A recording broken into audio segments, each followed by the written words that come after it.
In early 1990, 24-year-old Paul Onions left his home in England to explore Australia. At the time, backpacking was a common way for young travellers to see the country on a budget.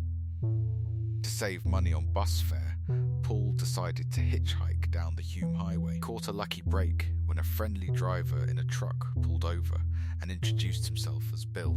About an hour into the drive, the casual conversation took an uncomfortable turn.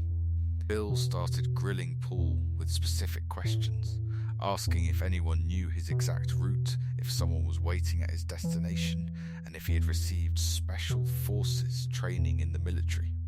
Then, Bill pulled over to the side of the road, claiming he needed to grab some cassette tapes. Instead, he reached under his seat and pulled out a .22 caliber pistol and a length of rope. In a fraction of a second, Paul realized he was trapped in a vehicle with a predator. He had to get out immediately, or he was going to die. Paul unbuckled his seatbelt, threw open the passenger door, and leaped out toward the oncoming highway traffic behind. Bill fired a shot, but the bullet missed. Bill chased him down right in the middle of the road.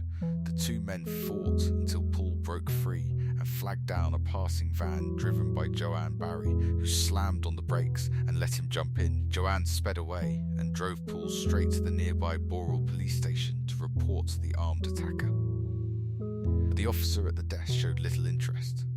Because Paul hadn't memorized the truck's license plate number in his panic, the officer merely jotted down a few notes on a single piece of paper, dismissed the case.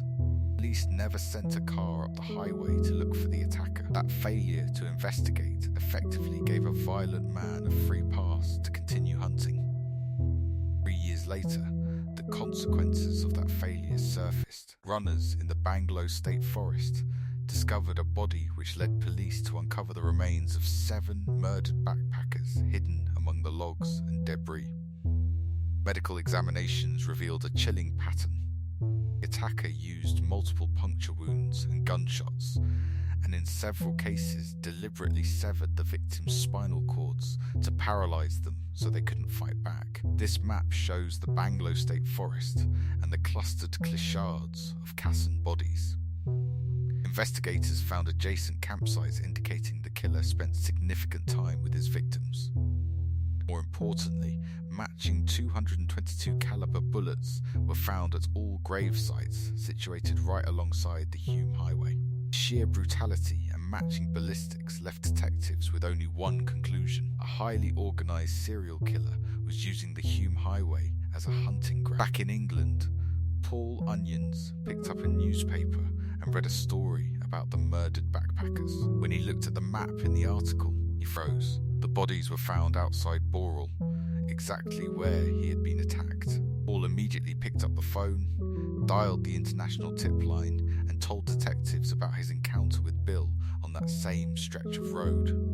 New South Wales Task Force scrambled to find Paul's original police report from First, the local station couldn't find a single official record of the incident. Luckily, the officer who took Paul's statement was still working at the station and had kept her old notebook.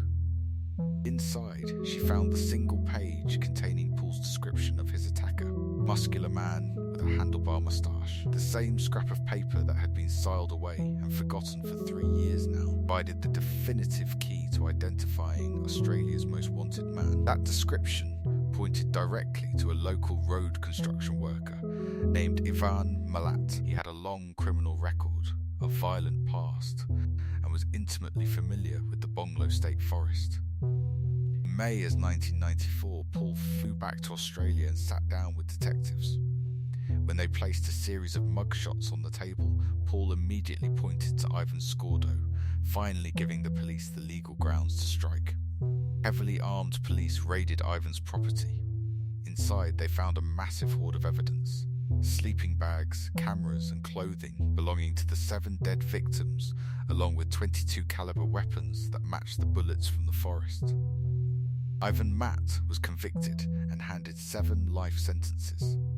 He maintained his remorseless behavior in prison, staging bizarre protests and even mailing one of his own fingers to the High Court before his death in 29. The reign of the smiling devil of the outback was only broken because one ordinary hitchhiker chose to fight back, survive, and remember the face-off.